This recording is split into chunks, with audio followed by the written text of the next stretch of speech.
Dear P2 students, our next topics 5.4 is about the periodic table. Although there are different ways to arrange or to classify the elements, but here we will discuss the more acceptable method, that is the use of the periodic table. In this way, the elements are arranged in the periodic table. When the elements are arranged into columns, they are called groups, and when they are arranged in the rows, they are called periods. It means the elements, when they are arranged in the columns, they are called groups of the elements. When the elements are arranged in the rows horizontal, they are called periods of the elements.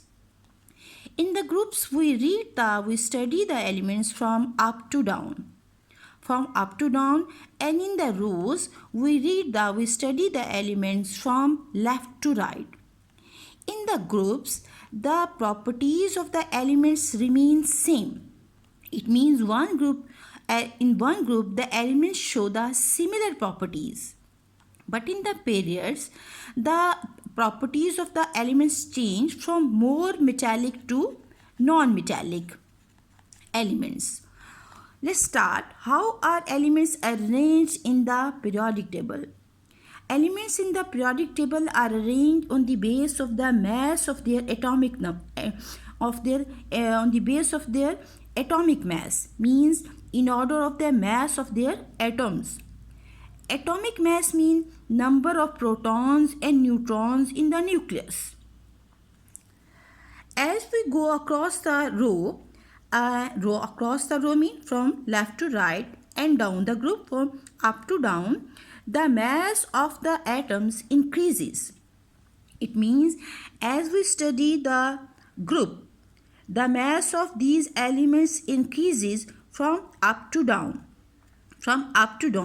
And when we study the period, the mass of the elements increases from left to right. Again, I am going to tell you, the mass of the elements increases from up to down. And when we study from up to down, and when we study the period from left to right, the mass of the elements increases. Elements in the same column or group share similar properties. This is very important line. Elements in the same column or group share the same properties. Suppose this is the first group, lithium, sodium and potassium.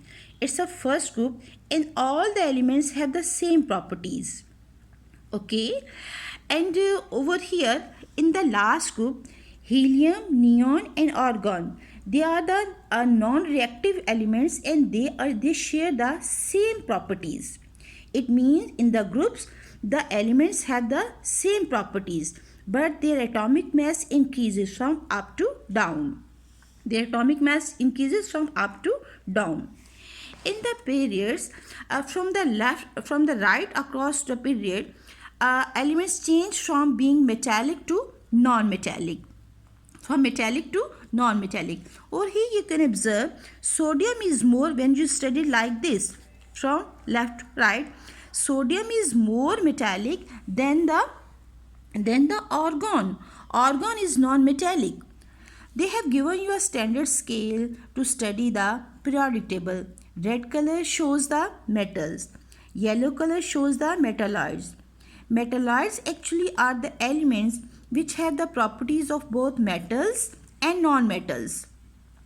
Metalloids are the elements which show the properties of both metals and non-metals. Okay, and blue color shows the non-metal elements. So in this way we study or we arrange the elements, on the base of the mass of the atoms, and we study in two ways our periodic table, from up to down in the form of the groups and from left to right in the form of the periods.